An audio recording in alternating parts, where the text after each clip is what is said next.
اعوذ باللہ من الشیطان الرجیم بسم اللہ الرحمن الرحیم السلام علیکم ورحمۃ اللہ وبرکاتہ۔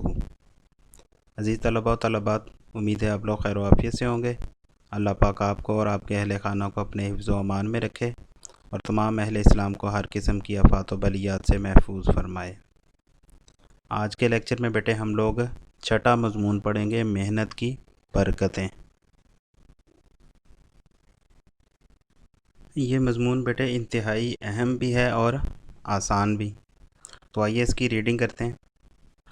مضمون کا عنوان ہے محنت کی برکتیں، اور یہ محنت کی عظمتیں کے عنوان سے بھی بیٹے اکثر آ جاتا ہے، ٹھیک ہے جی۔ کیا کہا جا رہا ہے جی؟ حضرت رسول مقبول صلی اللہ علیہ وسلم کا ارشاد ہے، الکاسب حبیب اللہ، الکاسب حبیب اللہ، محنت سے کمانے والا اللہ کا دوست ہے۔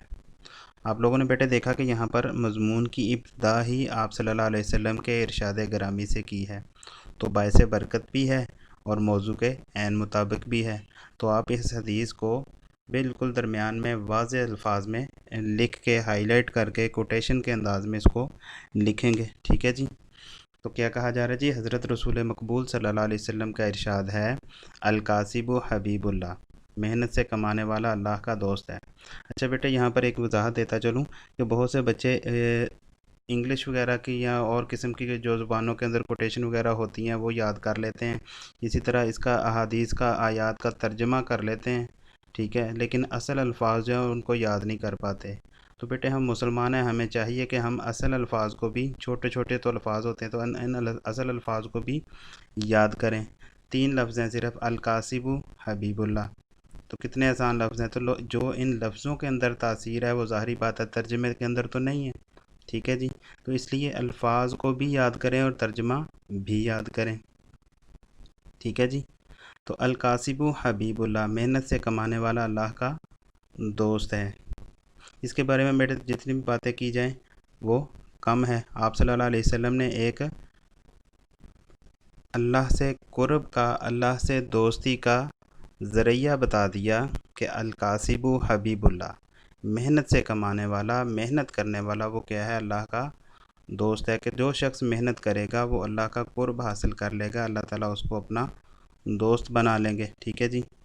تو جس شخص کو اللہ تعالیٰ کی دوستی نصیب ہو جائے، اللہ تعالیٰ کا قرب حاصل ہو جائے، اس کو دنیا کے اندر اور کیا چاہیے، آخرت کے اندر اور کیا چاہیے، ٹھیک ہے جی۔ تو کیا کہا جا رہا ہے جی؟ ہر کامیابی کامرانی کی جو ضمانت ہے وہ محنت اور مشقت ہی پر ہے۔ یہ بات بیٹے سنہری حروف سے لکھنے کے قابل ہے، ٹھیک ہے جی۔ ہر کامیابی کامرانی کی ضمانت جو ہے وہ محنت اور مشقت سے ہے۔ یہ ایسی صلاحیت ہے جس کا ثمر ہمیشہ شیریں ہوتا ہے، اس کا پھل ہمیشہ میٹھا ہوگا۔ محنت کو اللہ تعالیٰ کبھی بھی زوال پذیر نہیں ہونے دیتے، کبھی بھی محنت جو ہے وہ ضائع نہیں جاتی۔ روز اول سے لے کر آج تک انسان نے جو ترقی کی منزلیں طے کی ہیں ان میں محنت کو سب سے زیادہ دخل ہے، ٹھیک ہے جی۔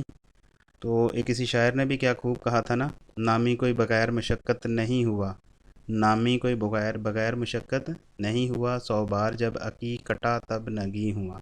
نامی مشہور ہونا، شہرت حاصل کرنا، کہ بغیر مشقت کے کسی نے بھی شہرت حاصل نہیں کی، یہاں تک کہ 100 بار جب عقیق کٹا تب نگیں ہوا۔ عقیق بیٹے ایک انتہائی قیمتی پتھر ہے کہ اس کو بھی ہزاروں ٹھوکریں لگتی ہیں، 100 مرتبہ ٹھوکر لگتی ہے، ٹھیک ہے، تب جا کر وہ نگینہ بنتا ہے، تب جا کر جوہر شناس جو ہے اس کی جوہری کو 100 بار اس کو تراشنے کے بعد جب وہ ایک عقیق کی شکل میں، ایک نگینے کی شکل میں ظاہر ہوتا ہے، تو اس کو شاعر نے کیا کہا ہے؟ نامی کوئی بغیر مشقت نہیں ہوا، 100 بار جب عقیق کٹا تب نگیں ہوا۔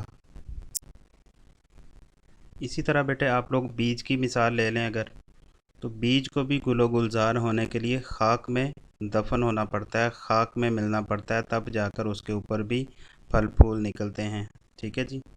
تو حضور صلی اللہ علیہ وسلم نے کیا ارشاد فرمایا؟ الکاسب حبیب اللہ، محنت کرنے والا اللہ کا، محنت سے کمانے والا اللہ کا دوست ہے۔ یہ ایسا نسخہ کیمیا ہے کہ جس نے اس پر عمل کیا وہ کامیابی سے ہمکنار ہوا۔ جو بھی اس پر عمل کر لے گا، جو بھی محنت کرے گا، اللہ تعالیٰ اس کی محنت کو ضائع نہیں کریں گے تو وہ کامیابی سے ہمکنار ہوگا۔ ٹھیک ہے جی۔ حضرت صلی اللہ علیہ وسلم کی زندگی دنیا کے سامنے ہے کہ پوری زندگی دین کی محنت و مشقت کی نظر ہو گئی، جب جا کے آپ صلی اللہ علیہ وسلم قوم کی اصلاح کا مقصد حاصل کر سکے۔ آپ صلی اللہ علیہ وسلم کی آپ لوگ ساری کی ساری زندگی کو دیکھ لیں، محنت سے عبارت ہے۔ آپ صلی اللہ علیہ وسلم نے دین اسلام کی اشاعت کے لیے جس قدر عظیم محنت کی، اس کی مثال کہتے ہیں جی دنیا میں نہیں مل سکتی۔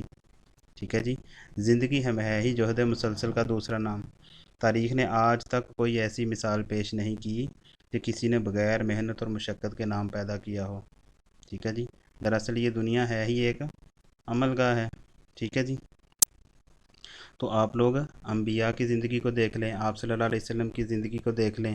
حضرت نوح علیہ السلام نے 950 سال جو ہے وہ محنت کی دین کو پھیلانے کے لیے۔ ٹھیک ہے جی۔ تو محنت جو ہے وہ انسان کا حقیقی جوہر ہے، گوہر ہے۔ ٹھیک ہے جی۔ آپ تمام انبیاء کرام کو دیکھ لیں، تاریخ اسلام اٹھا کر دیکھیں، تاریخ اسلام سے بھی ظاہر ہوتا ہے کہ انبیاء کرام اپنے کام خود کرتے تھے، انہوں نے خود بھی محنت کی اور اپنے آنے والوں کے لیے بھی مثالیں چھوڑی ہیں۔ حضرت آدم علیہ السلام کو دیکھ لیں، کھیتی باڑی کرتے تھے۔ حضرت ادریس علیہ السلام جو تھے وہ کپڑے سیتے تھے۔ ٹھیک ہے جی۔ سلائی کا کام کرتے تھے، درزی تھے۔ اسی طرح حضرت نوح علیہ السلام لکڑی کا کام کرتے تھے۔ حضرت ہود علیہ السلام جو تھے وہ تجارت کرتے تھے۔ حضرت ابراہیم علیہ السلام کھیتی باڑی کرتے تھے۔ حضرت یعقوب علیہ السلام، حضرت شعیب علیہ السلام اور حضرت موسیٰ علیہ السلام یہ سارے کے سارے حضرات کاشتکاری کرتے تھے۔ اسی طرح حضرت داؤد علیہ السلام ہیں، زرہ بنایا کرتے تھے۔ تو آپ لوگ دیکھتے ہیں کہ تمام کے تمام انبیاء کرام میں بھی اپنی زندگیوں کے اندر محنت کی ہے۔ ٹھیک ہے جی۔ ہمارے اسلاف نے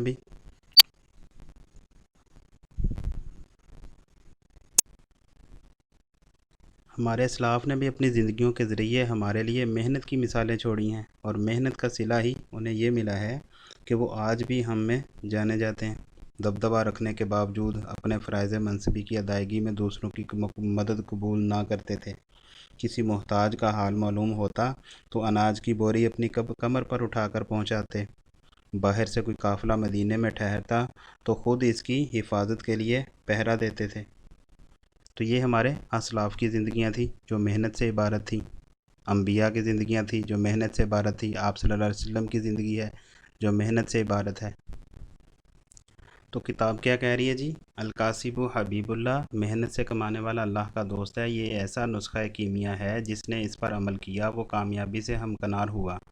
حضرت صلی اللہ علیہ وسلم کی زندگی دنیا کے سامنے ہے کہ پوری زندگی دین کی محنت و مشقت کی نظر ہو گئی، تب جا کے کہتے ہیں جی آپ صلی اللہ علیہ وسلم قوم کی اصلاح کا مقصد حاصل کر سکے۔ دراصل دنیا ایک عمل گاہ ہے۔ دراصل دنیا کیا ہے؟ ایک عمل گاہ ہے۔ جس طرح وہ حدیث پاک کے الفاظ ہیں، الدنیا مزرعۃ الآخرہ، دنیا آخرت کی کھیتی ہے۔ ٹھیک ہے جی۔ بعض حضرات خیر اس کو حدیث نہیں تسلیم کرتے چلیں، لیکن ایک قول سے ہی صحیح، الدنیا مزرعۃ الآخرہ، دنیا آخرت کی کھیتی ہے۔ تو کیا ہے جی؟ تو دراصل دنیا ایک عمل گاہ ہے جہاں انسان کا ایک ایک منٹ قدرت کے زیر نظر ہے، اور وہ دیکھتی رہتی ہے کہ انسان نے کیا سیکھا اور کیا فراموش کیا، کیا بھلا دیا۔